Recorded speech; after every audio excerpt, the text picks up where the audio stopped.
Hi, everyone. I'm Peggy Beauregard.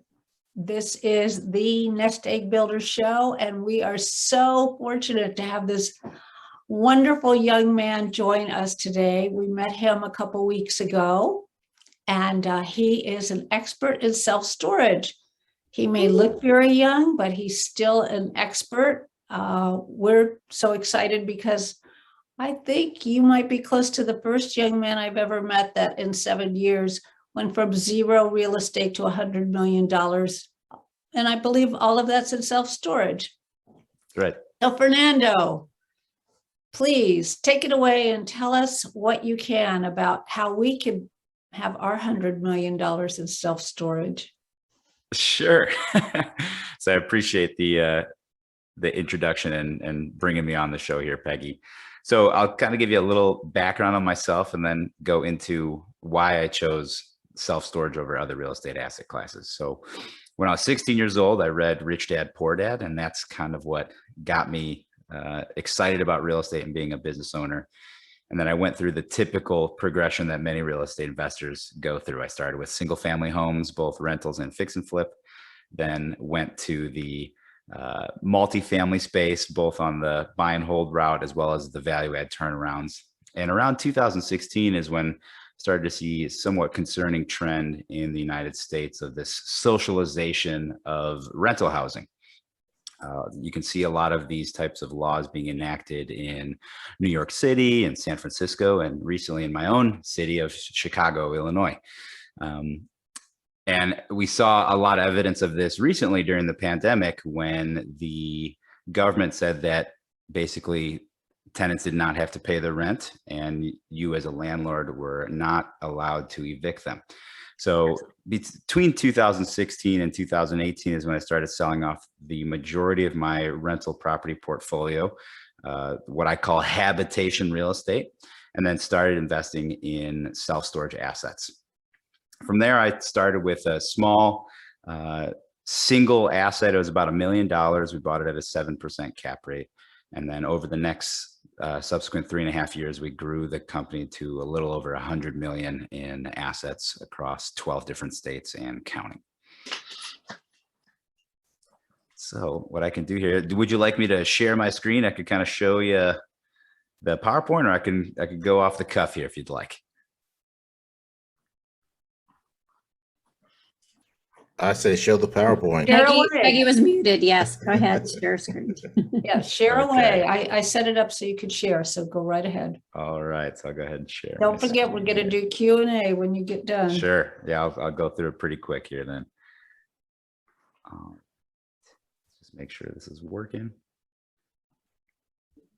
All right, so do you guys see this screen here? Black screen? Not yet. There you go.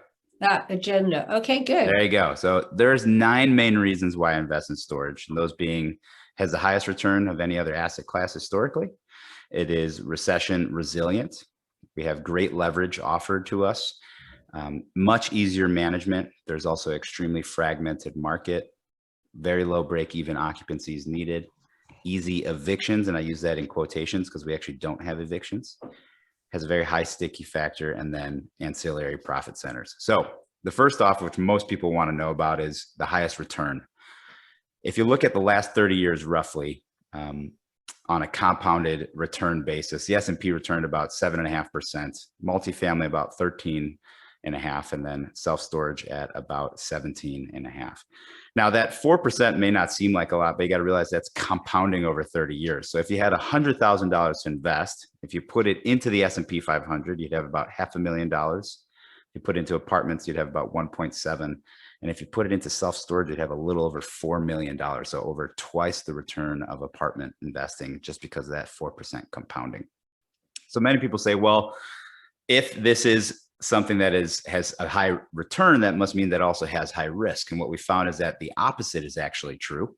There's actually asymmetrical returns in self-storage. So if we look at, let's say, the 2007 to 2009 period when the global financial crisis occurred, we saw that the S&P 500 lost about 22%. Multifamily fared a lot better at about 7% loss, and self-storage was at about 3.8%. So that's just 07, 09, but we recently went through the pandemic and those numbers were even better. So according to TREP, which is a commercial mortgage-backed securities research firm, of the 1,700 CMBS loans that were made to self-storage investors in the first 3 quarters of the pandemic, only 3 were delinquent. That is a 0.17% delinquency rate. During that same time, multifamily was defaulting at a rate of 1,800% higher, or 18 times the default rate of self-storage. So, why is that? And what I like to tell people, I usually start off with showing, asking for a show of hands of how many people in the crowd have children. And the reason I say that, is if you were forced to downsize, what would you do with those drawings that, your children made for you when they were 5, 6, 7 years old? You wouldn't get rid of them just because you didn't have the space. You'd most likely pay for a storage locker to have them on hand. And that's because of the sentimental value of some of these possessions that people have. Now, on a more grander scale, in general, self-storage serves people that are in transition. So if you're one of those individuals that maybe you're upgrading your housing or even downsizing your housing in a tough market, maybe you get a new job, maybe you're now an empty nester and you want to go to a condo or maybe move into an assisted living facility, you're going to have a lot of possessions that you're going to need to store that you wouldn't necessarily want to get rid of. So because of these fantastic asymmetrical returns and because of the low risk, especially to lenders, what happens is we get fantastic leverage. So we're going to look at a few statistics here from a lender's point of view and why it has the lowest default rate as well as the lowest average loss per default. And that's why these banks are fighting over each other to give us these loans. So as you can see here, during the 2011 to 2018 timeline, where a lot of facilities or a lot of investments were defaulting from the run up from the global financial crisis, you can see that self-storage was defaulting at 40 times lower than the average. And even when compared to multifamily, orders of magnitude lower. And I'm sure it's probably hard to see this on the screen. Same thing with loss per default. When you look at different industries, you can see that self-storage amongst all the industries surveyed had the lowest loss per default to a lender. So when lenders see this, they see that they can balance out the riskier investments that they make or the riskier loans they can make with self-storage. So here's an example of a loan that we did in Q4 of 2019. It was a property in Hampton, Tennessee. We were given a 5-year balloon with a 20-year AM loan. This was a bridge loan that was given to us. It was at 5.25% interest with 1 point. First year interest only payments, but here was the best part. We got this deal with 0% down. God. The bank funded the entire deal. And not only did they fund the entire deal, we also walked away from closing with about $80,000 for improvement capital. So just to show you how much weight bankers put on these types of assets. So we bought it for $725 and it appraised for $1.2 million. So right off the bat, we were walking into about $500,000 of equity. The nice thing that I like about it is also it gets rid of a lot of the headaches that come along with rental real estate. And primarily, the less people there are, the less management, which means the less headaches. So as I always ask, whose passive income is truly passive? And by a show of hands, typically, I don't have a lot of people that say, yes, I don't spend any time on my passive income. Well, this is just an example of some of the properties that we operate. I spend roughly about 4 hours a month on my properties. The one that I'm talking about specifically produces about $8,000 a month in NOI. That's about $2,000 an hour in productivity, right? So really good returns on time, not only on capital. And with some of these smaller facilities, you can actually run them unmanned or automated. That's the majority of our smaller facilities have no physical person at the location, which drops our labor costs and also allows us to have a more streamlined, seamless experience. Now, this is the part that I really like. So because the self-storage space is somewhat newer compared to other real estate assets, it is extremely fragmented, which equals opportunity. There's roughly, this study was done in 2017, says 52,000, but right now there's roughly about 70,000 self-storage facilities in the entire United States. And here's how the ownership breaks down. The top 6 largest publicly traded REITs own about 18%. The next 100 operators, I'm a part of this top 100, own only another 9% of the facilities out there, which means that 72 to 73% of the facilities are owned by mom and pop operators, which allow you to walk into really good deals at really good cap rates. The next piece is no tenants, no toilets, no trash. So this is where typically all of my headaches came from when I was a multifamily investor or a habitation real estate investor, as I like to say it. We have very low break-even occupancies. And the reason for this is because we don't have a lot of the same type of expenses that you would have with habitation real estate. There's not a lot of plumbing, there's not a lot of HVAC, there's not a lot of electrical, there's no turnover costs, right? So for us, when we are looking at an unleveraged asset, as long as we're at about 30% occupancy, the deal cash flows. If it's leveraged, we need to be at about the mid to high 60% occupancy range for it to be debt service coverage positive, or cash after debt service coverage positive. So that gives us a huge buffer. If, say, for example, the market all of a sudden drops 20% like it did in 07, 09, we're still cash flow positive. We can still meet our bank obligations, and there's no defaults like you saw in a lot of the multifamily assets, especially here recently in the COVID pandemic. And then, like I said before, there's low overhead. Minimal utilities, there's no carpet cleaning, there's no painting, there's no leaky faucets. I'm here in Chicago, so this hits home pretty closely. There's no winter HVAC failures or hot water failures in the middle of winter that become emergencies. At 1 a.m, they can't wait for the next day because it's negative 30 degrees sometimes, right? So here's another case study that I want to bring to you. This was a facility that we purchased. This was actually the first facility I ever purchased. It was in Yorkville, Illinois. Break even at purchase was about 35% occupancy unleveraged. Once we put some debt on it, we needed about 81% occupancy to leverage it. But then once we did the value add on it, our unleveraged occupancy needed to be about 28% or 64% once we had the bank debt on it for it to be cash flow positive after debt service. So this is one of my favorite parts here, is the fact that we have easy evictions. And I put that in quotes because we actually don't do evictions. Self-storage is guided by lien law or property law versus multifamily being guided by landlord-tenant law. So if a customer does not pay, the very first thing that happens is we deny that customer access to their unit by putting one of these red overlocks. And to break into that red overlock, you need an angle grinder, and it takes about 10 to 15 minutes and a lot of noise and commotion. So it's very difficult to kind of sneak into your unit if you were overlocked. If you still do not get caught up on your back due payment, then we start the auction process. And what we'll do is we'll put a circulatory in a legal newspaper for 2 to 3 weeks saying, hey, we're auctioning off this unit at this address. The owner of this unit has this amount of time to come current. And if they do not, then we'll sell their possessions to the highest bidder. And the cool part about this is the turn. Unlike multifamily, where you have to do paint, carpet, potentially fix any damage that unruly tenant left because they thought it was unfair that you kicked them out because they didn't pay their rent. We don't have any of that. All of our facilities are built out of concrete and steel. Can't do any damage to that, right? So what ends up happening is the auction buyer shows up. They have to give us a deposit that says they're going to broom sweep the unit. It's usually $100 to $150. And if they do not broom sweep the unit, then we keep that money and send one of our janitors out there to broom sweep it. And then typically the new customer will meet the auction buyer and move their stuff in same day. So we have no loss of rent. There's no marketing it on the MLS. There's no paying a month's rent to a realtor. And usually within 30 to 45 days of the previous tenant being delinquent, we already have a new customer in place without ever having to lose any dip in revenue because of the auction fees that we can charge.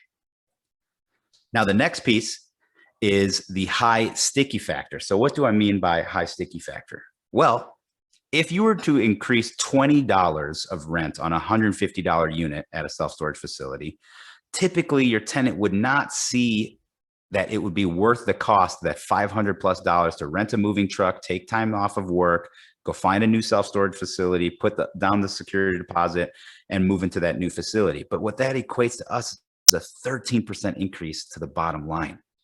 Now let's look at a typical rental.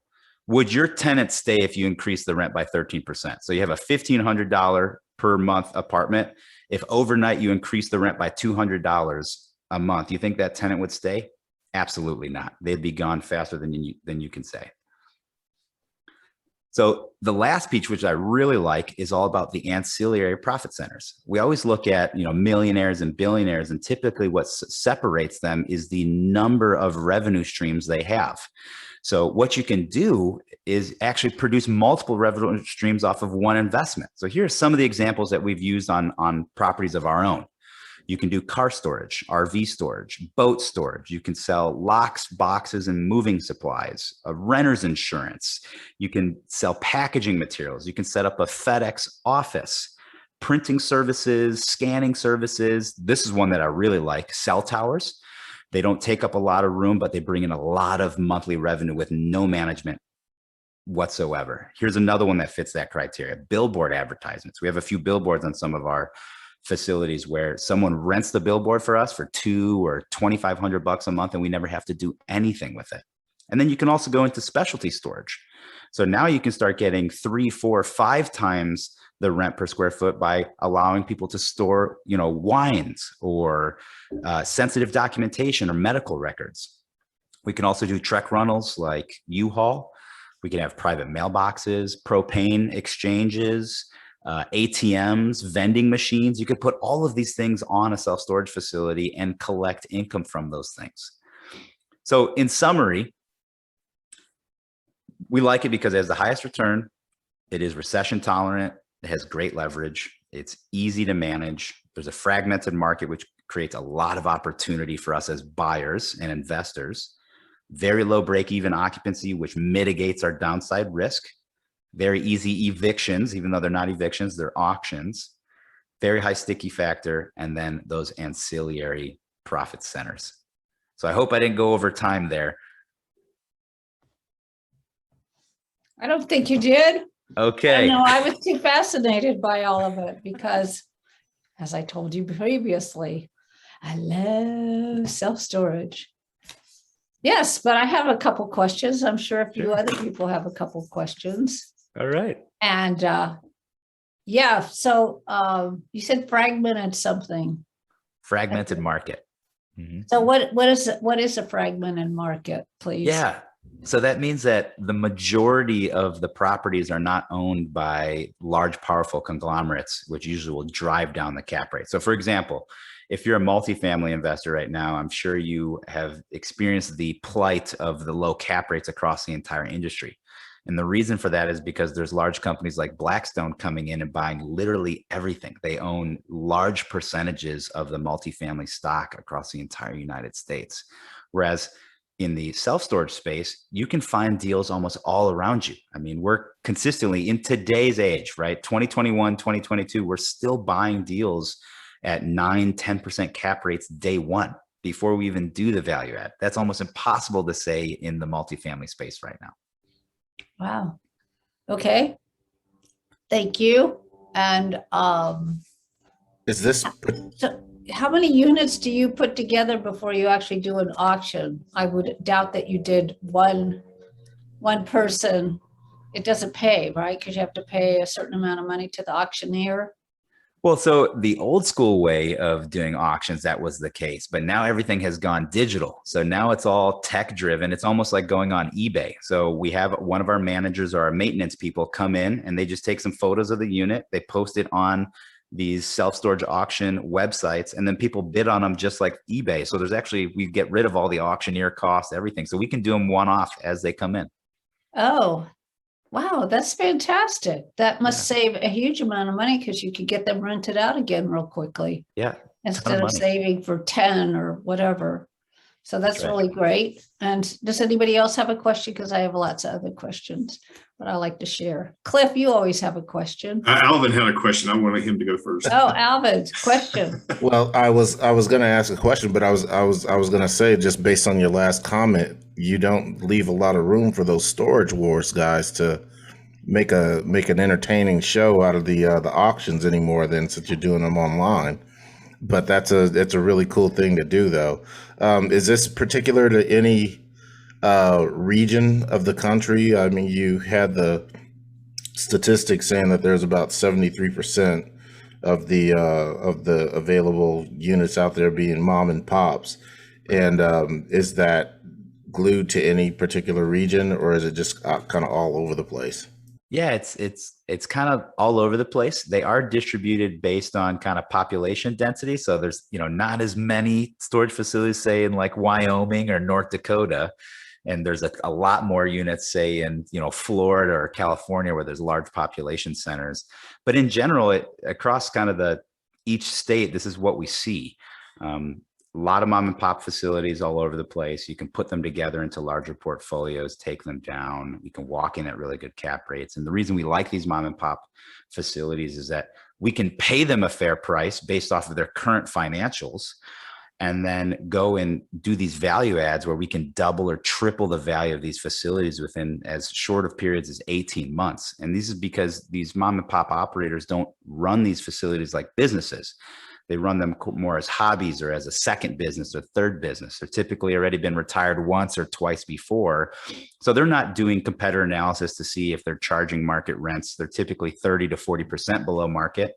They're not doing marketing campaigns. They're not using management technology and softwares or automated softwares to reduce their labor costs. So we can come in and almost overnight, we can raise rents 40% and still be the lowest rents in the market by maybe 5%. So that's a ton of value that goes right to the bottom line almost immediately. Wow. Is there typically any rehab involved in any of this? Yeah, sometimes there are, but the way that we do our value add is we kind of phase it along. So the very first thing we'll do in value add is doing the non-CapEx value add. So that's going to be things such as getting a website so you can find them online, registering a Google My Business account so that you can search it on Google Maps and see that it's actually a storage facility that is located there. Peggy, you're laughing, but literally maybe 60% of the facilities that we buy from mom and pop owners, you can't even find them if you wanted to. The only way that you would know it was there is if you drive past it every day, right? And nowadays, 60% of our customers not only find us on a website, but they find us on a mobile phone. So if you don't have a mobile phone optimized website, you're going to be losing a ton of potential customers and traffic. So that's one of the non-value add things we like to do. We also like to add things such as the ability to rent units from their phone or from a website. So they actually never even have to physically come in and talk to a person. They can sign all the documents on their phone. They could pick out which units they want on their phone. They could reserve them on the phone, and then they could input their credit card information and pay right there from the comfort of their own home at 1 in the morning when they realize they need a storage facility for the next day, right? So if we have the ability to get to them first, they're not going to go shop someone else, because storage is storage is storage. And what I mean by that is, we're just metal boxes on concrete slabs, just like the competitor. So the key is that you got to get in front of them and stay in front of them faster than anybody else, any of the competitors go. Then once we finish doing some of those type of non-capital expenditure value adds, then we'll start going towards capital expenditures. So putting in automated gates, security systems, putting in modular units. So say maybe we have some additional room on the property, but maybe there's easements or setbacks that we can't build on. We'll actually bring in these portable units that look like self-storage facilities, but you can pick them up and put them down with forklifts. And then of course, if the facility comes with additional land, we'll go ahead and also do expansion. And some of those things that we can do, like you were mentioning, is do some rehab. So typically, because these things are built out of concrete and steel, there's not a lot of damage that can be done to them. If there is, we can always like buff it out, if it will. You can just kind of dent it back into place. Every once in a while, we do have to come out and replace roofs and replace doors and door springs, but those are pretty minor in comparison to the types of rehabs that you would have to do for a multifamily property, for example. Okay. And then with those auctions, do you guys just sell the entire unit, or do you piece it out? Correct. So we have to sell the entire unit. And the reason why is we're not allowed to break the barrier, is what it's called. So we can cut the lock off after we go through the entire process that is guided by the state statutes. And then we take photos without ever entering the units. We can't open anything. We can't touch anything. And then so whoever bids on it, they're bidding on that unit based off of those photos. They can't open any boxes, see what's in there. And they only will realize what they get after they've won the bid and have taken possession of the unit. Cool. Okay, And thank you. then how do you notify, I know Tina, you've got a question, but how do you notify the people that didn't pay you, that you just auctioned off their stuff? Yes. So right off the bat, the second they are late, they get a call from our call center that says, hey, you're late. They also get a text message and an email from our team saying, hey, you're late. We didn't receive your payment for this upcoming month. You'll have a 5-day grace period. After that 5-day grace period, if you do not pay us, we will overlock your unit and start the auction process. All throughout that auction process, we're trying to communicate with them, trying to put them on a payment plan. And typically, if they do not respond or if they ghost us, as my managers would call it, they don't answer any of our correspondence, then we go through the entire auction process. Again, we notify them once the unit has been auctioned off. We use text message, email, and phone call and tell them, hey, your unit has been auctioned off. Your stuff is no longer here. Your code no longer works to get into the facility. Thank you. Tina? So you briefly mentioned marketing, your marketing campaign. What does that look like? Yeah, absolutely. So there's a few things that we really like to do. So the very first thing, like I said, is just getting the facility online. I know that sounds so basic, but truly half of the facilities we buy, you can't even find them. So that alone is going to drive a lot of new tenants to come in. On top of that, we'll also utilize some direct mail. So the United Postal Service has something called the Every Door campaign, where you can send a letter out to every door within a certain radius of your facility. And because self-storage is a very hyper-localized business, about 60 to 90% of our tenant base comes from within a 3 to 5 mile radius around our site. Someone really doesn't want to drive more than 10, 15 minutes away from either their home or their work for their storage needs. So we'll hit them with the Every Door campaign. And then our referral networks are also another way that we get a lot of good tenant base. So going to the large apartment complexes nearby and saying, hey, if you have people moving in or moving out, here's a discount code that you can give them. If they use this discount code and rent one of our storage facilities for their move or because they don't have enough room or they're downsizing, we'll give you, the manager of this multifamily building, a $50 referral fee, whatever it is. We do that with pizza companies, right? Put them on those pizza company flyers, those little door hangers. We'll work with assisted living facilities. A lot of the times when someone's moving into an assisted living facility, they typically have to either sell their home or put their possessions in storage because the facility doesn't want to be responsible for that. So that's another great referral source for us. And then we also do a bunch of local volunteer and charitable organizations as well. So partnering with the police department for food drives and school supply drives, partnering with the fire department and telling them that we'll give free units to anyone that just lost their home to a fire for the time being until they can find a new home to put their possessions. All this type of goodwill in the local community travels pretty fast and pretty far. We'll sponsor little league teams and children's hockey teams. We'll sponsor teachers in their classrooms and buy them supplies for their class if they don't have enough money to afford that. So all of this kind of generates really good, goodwill for the company. And then people remember next time I need storage. I remember Fernando's storage facility happened to sponsor my kids' little league team, and I'll go use theirs as well. Great. Jamila? Hi, what awesome. This is the second time I've heard of self-storage, and you summed it up so nicely. So I have several questions. One, the climate thing, did you cover that? Is that, I know something. Climate control, it's called. Yeah, so it depends on the type of self-storage facility that you're buying, right? So I typically will grade storage facilities A to D. So let's start with the bottom. D grade facilities, these are typically in rural settings. They have no climate control. They typically don't have even fences around them. They're just drive up. They're built out of cinder block, and maybe they have asphalt roofs. Then you have Class C facilities, which are typically what people think of when you think of self-storage. So they're on concrete. They have paved drive aisles. They typically have some type of security around them, either fencing or cameras, security lights. These are typically also only drive up. So there's not a lot of climate control in the Class C facilities. A Class B facility typically does have a mix of drive up and climate control. They usually have very good security, fencing across the entire property. Typically they have keypad entrance and exit. They'll have an office on site. And then you have your Class A facilities, which is what I typically build. And the Class A facilities are these large ones that you see typically in, urban centers or in wealthy suburbs where they're 2 or 3 stories tall. They're 100% climate controlled. They have state-of-the-art security. You can, for example, get access to the property and get access to your unit just using the Bluetooth communication feature on your phone. So your phone turns into your key. And everything is climate and humidity controlled. So it's kind of depending on which scale you go. So what I like to buy for existing properties is I'll buy Class C and Class B facilities and then do value add on them. I don't buy Class A because there's too much competition from the REITs and the private equity firms, which drives the cap rate into the ground. So for when I want Class A facilities, I will actually build those as opposed to buy them. And then, so the ones that don't have the climate control, you're not responsible if something like freezes or overheats and melts.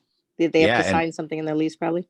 Yeah, and so not only with non-climate, but with climate control as well. The way that the state laws are written for self-storage, all of the liability is put on the tenants, not on the owners. Wow. So there's no expressed or implied warranty of, let's say, habitation that you'd have with a multifamily property. To rent one of my units, you have to show me proof that you have renter's insurance. And if you do not show me that you have proof of renter's insurance within the first 30 days, I will automatically put renter's insurance on your unit and start charging you that premium, which is another piece that you can use for additional income. I get to keep anywhere between 60 to 90% of the monthly premiums paid for the insurance that I put on my tenants' units that they didn't produce proof of insurance. So right off the bat, you have to have renter's insurance in case there is a fire or a flood or something freezes. It's not our liability. It's not our problem. Wow. And so then that kind of, my other question was security. So you don't have to worry about security. That's right. So the biggest thing with security is technically we don't have to worry about it, but we want to be competitive and offer the amenities that will make a client choose our facility over someone else's. So we do put in state-of-the-art security, keypad entrance and exit, gates, security cameras, floodlights, the whole deal. But if someone is able to get through all of that, and typically what would happen is if there's a theft that occurs at the facility, the theft is typically done by another tenant, which is unfortunate, but we are not responsible for that theft because they have renter's insurance that will cover it. And the other thing that we like about our keypad entry and exit system is that we know everyone that has been in the facility during the time of the theft, because you have to type in a PIN code that is unique to you as a customer to get into the facility. And then to get out of the facility, you have to put that PIN code again to open up the fence. So I know when you enter my facility and I know when you exit my facility, everyone. And then what about the person that got their stuff sold? Do you let them know, like maybe they want their family photos back that the person who bought their stuff doesn't care about? Do you let them have the chance to meet with that person when they get there? We do not do that. So we give them multiple notices, not only via certified mail, but text message, phone call, and email. We post notices on the facility, on their unit door even. They have all the chances to get. And unfortunately, because of the auction process, the buyer's contact information is confidential. So if the buyer buys a unit, I don't have to disclose that to the tenant that didn't pay. So, I mean, we try everything we can on the front end. Usually the only time we auction units is if somebody just doesn't respond to us at all. They don't answer our phone calls, text messages, emails. They don't respond to the certified letter when they were served. So it's really not our problem. Got it. 2 more questions. And where do you find the best place to find one of these storage opportunities? Yeah, so we have a full marketing company that basically in-house that goes after these facilities to purchase. So we do all the typical things you'd see in other types of real estate: direct mail, cold calling, working with brokers, driving for dollars, referrals that come from other investors that say maybe they're an apartment investor and they came across a storage facility, but they don't know what to do with it. So they call me and refer it over to us. So, we're looking at anywhere between 15 to 20 facilities a week is kind of our deal flow. So then do you send that to people like us? Sure. So, we invest in those deals ourselves. We buy them ourselves. We syndicate them. for our investors. And then we also do wholesale self-storage facilities to other storage buyers. They just sign up on our website. They become they come onto our buyers list, and then we sell those out as they become available. And that's typically the ones that don't make sense for us. So because we're growing so quickly, we only focus on larger assets or portfolio of assets. If we get something in that looks like a good deal, but it's just too small for us, we'll send that out to our list. Oh, that's awesome. And then do you have like a last question?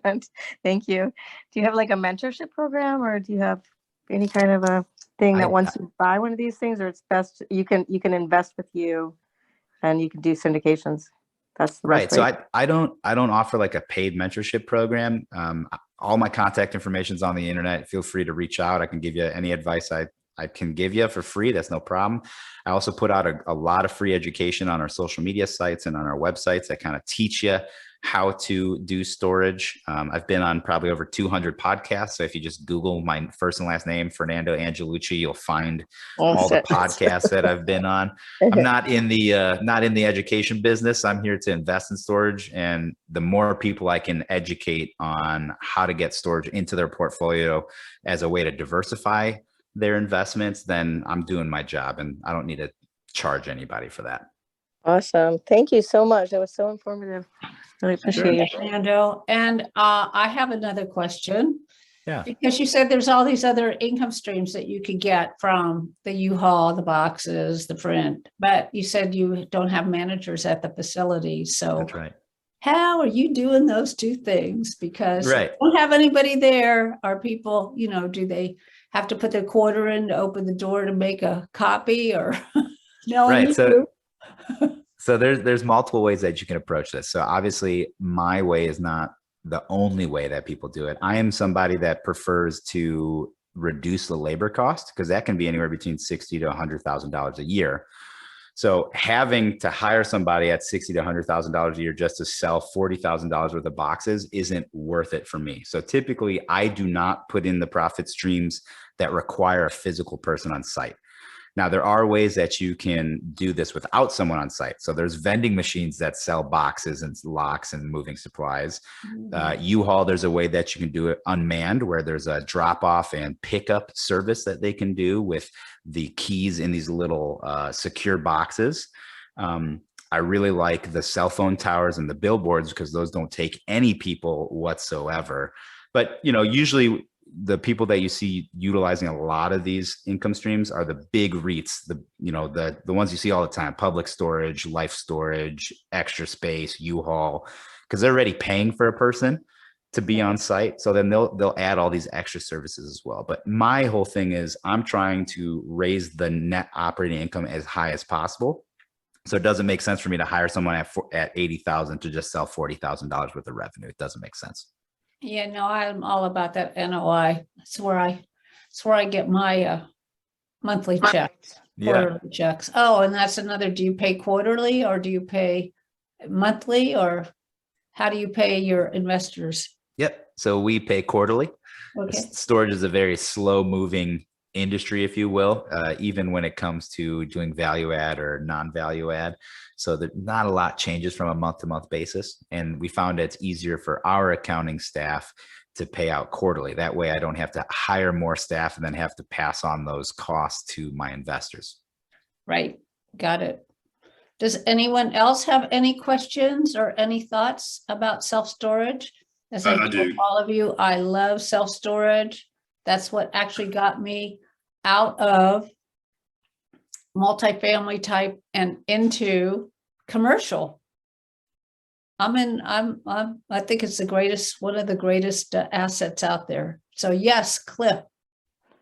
So you were talking about one of the opportunities that you were able to acquire with zero down. The bank basically funded the entire amount and then gave you back $80,000, if I remember correctly, in work that can be done or money that can be applied back to the self-storage to improve it.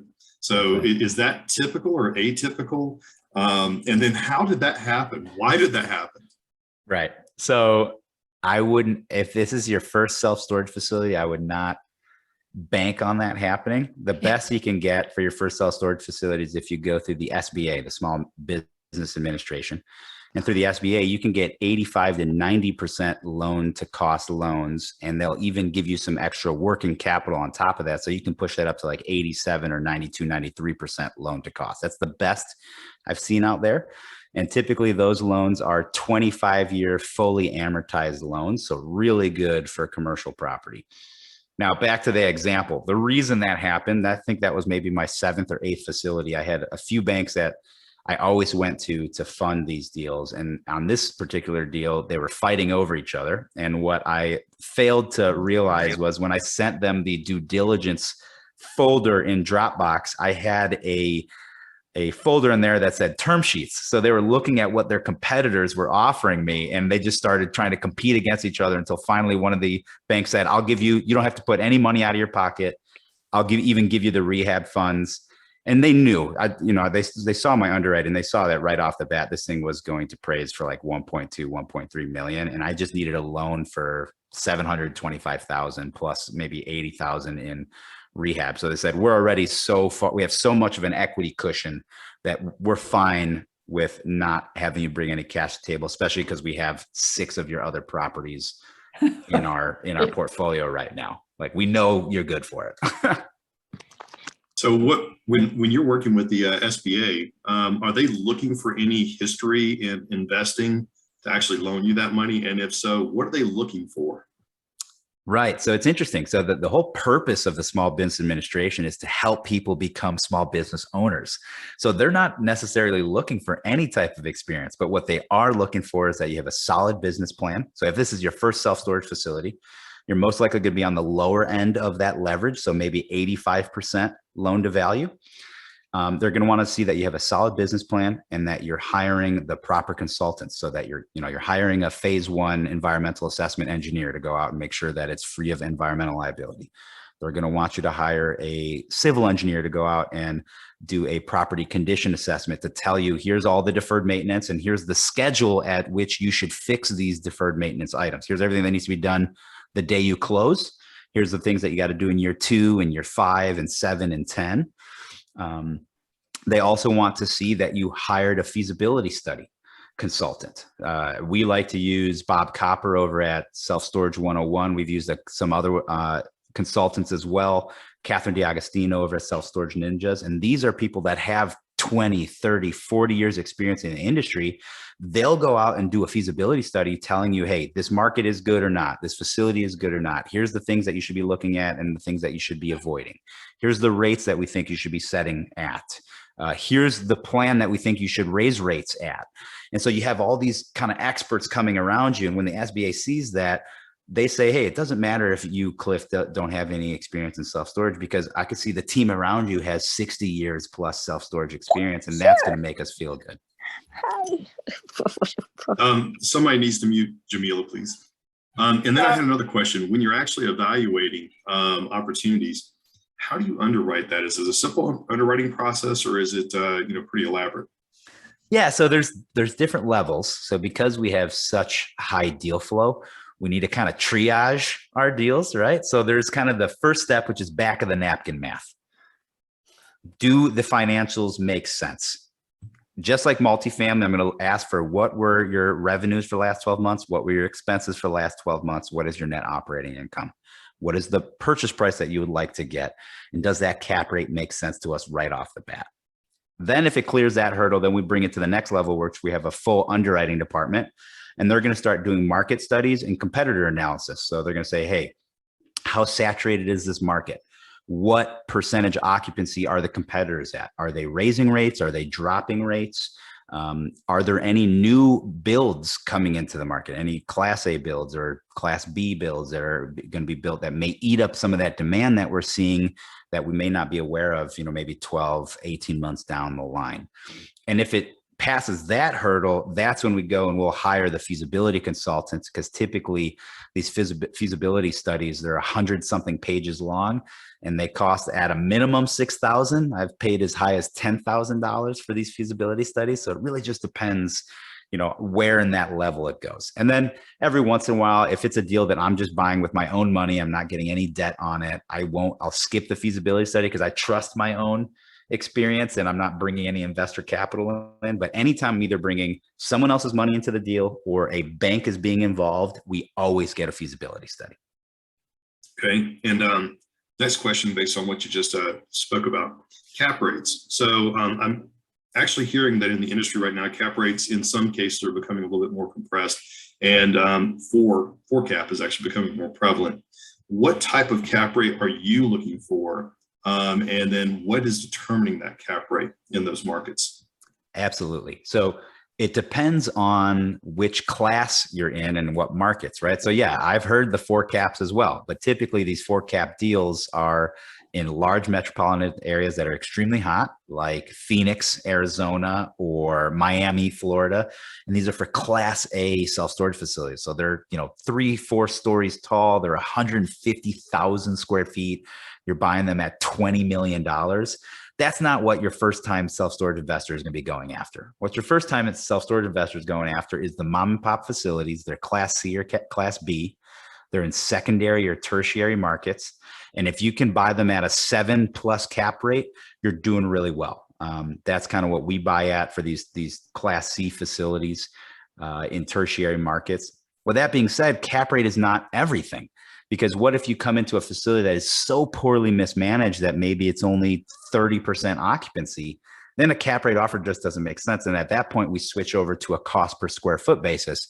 And if I can buy it below replacement cost. So for example, I can build a Class C facility, including land purchase, everything, for about $60 a foot.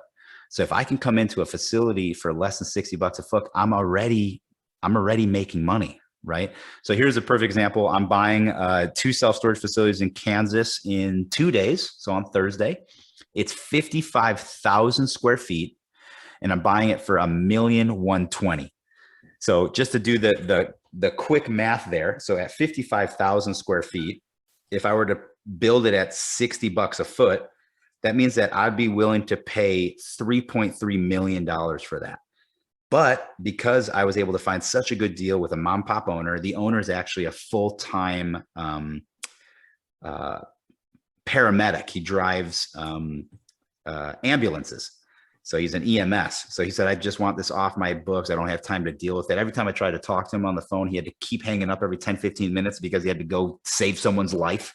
So he just didn't have time to operate a self-storage facility. So me buying at a 1.12 purchase price, I'm at $20 a foot. That means I'm buying at 1/3 the cost to build it. So I don't care what the cap rate is in that situation, right? Sure. Totally makes sense. Now on the Class A stuff, I can typically, it's impossible to buy those at a good deal because now you're competing against REITs, you're competing against Blackstone, you're competing against Bill Gates. He just created a company that buys self-storage properties as well. Doesn't make sense to buy those unless you have literally zero cost of capital money and your investors that you're dealing with are okay with getting the return over 30-year horizon as opposed to say like a 5-year horizon with our investors. So in that case, the best thing to do is to build them. So I can build a Class A self-storage facility for between $95 to $110 a foot, which equates to about an 8 to a 9% cap rate once it's fully operational and running. And then I can sell them at 4 or 4.5. So that's how I'm able to double my investors' money in that period of time. I don't like to sell because these things are such cash cows. I prefer to hold everything. But every once in a while, you do get these, what I call Godfather offers, offers you really can't refuse. And so you go ahead and you just take the check. I see. All Great. right, I'm gonna take my hand down and let Tina right. ask her question. Thank you so much. Sure. You're muted, Tina. Tina, you're muted. Can you hear me now? Yes, Yes. ma'am. Okay, so the question I have was, what does the financing process look like? Mm-hmm. Yeah, it's very similar to a multifamily building, right? So they're going to want to underwrite you first and foremost. And I guess I should break it apart based on what type of loans that you're getting, right? So in the beginning, if you're going to go with an SBA loan, getting an SBA loan is typical. It's just like getting an FHA loan. It's going to be super document heavy. They're going to want to know your blood type. They're going to want the naming rights of your firstborn kid. They're going to want to know what diseases you're susceptible. Obviously, I'm a joke here, but I mean, they're going to want to see everything. They're going to want to see your W-2s. They're going to want to see your tax returns, 3 years. They're going to want to see the business's tax returns that you're buying, that the self-storage facility, profit and loss statements, all of those financials, feasibility studies, the whole deal.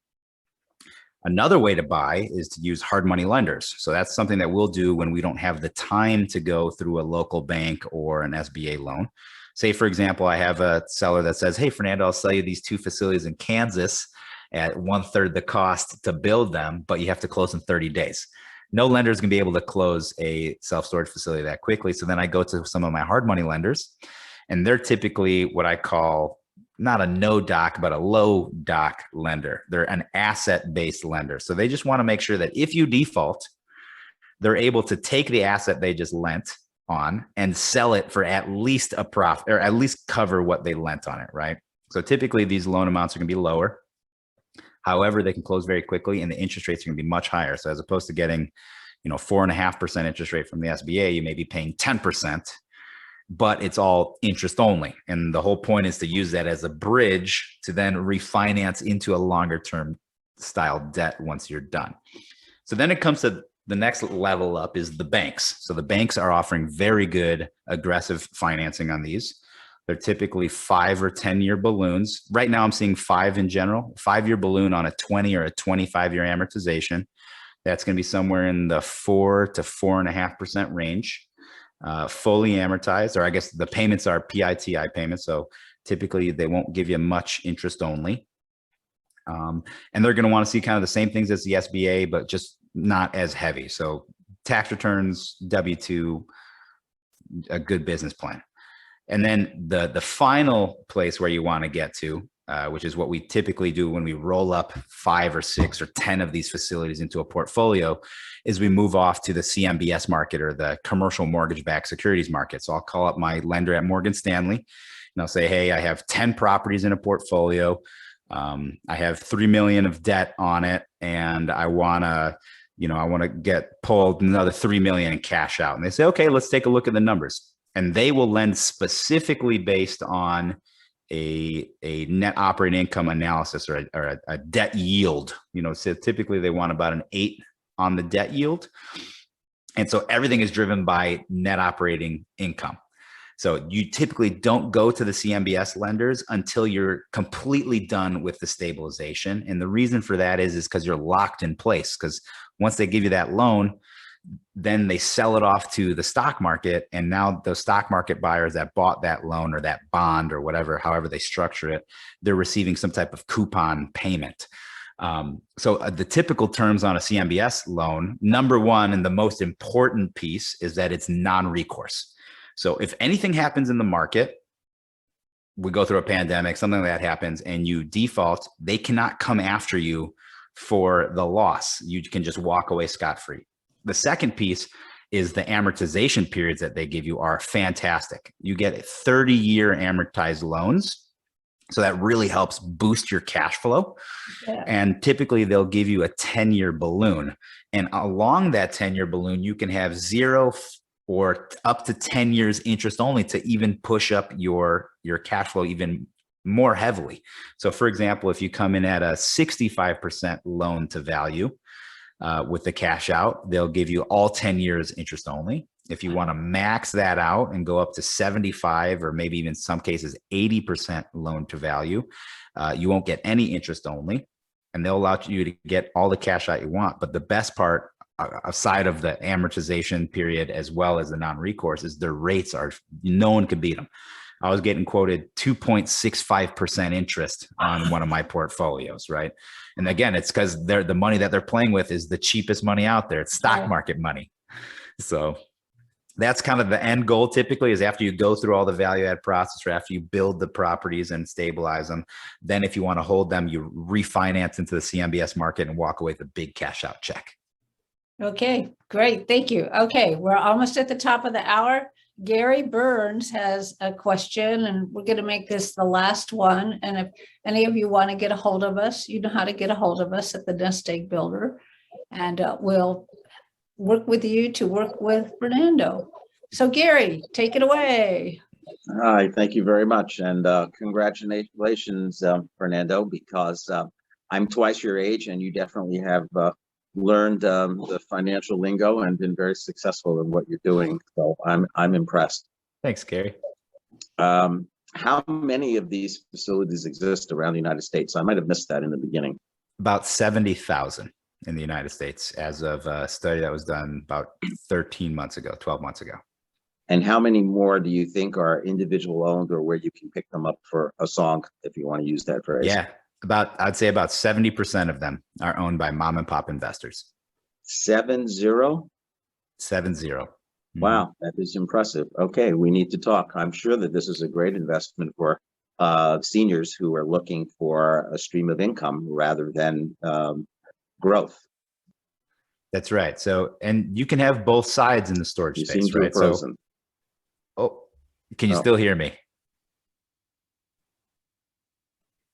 We can hear you. Gary? Okay, perfect. So, Okay, Gary, if you can still hear me, Cliff, we're done. Oh, Gary looks frozen. I guess that's why you asked that. Yeah, Gary is actually muted right now. So Gary, if you're trying to talk, you're muted. No, I muted myself because that seemed to be causing it to freeze on my end. We'll talk again. I know you're at the top of the hour. Happy New Year to everyone. It's been a great 2021 and what a fantastic 22 is to come. So thank you, Peggy, for having me every week. We're so thrilled you're here. Thank you, everyone.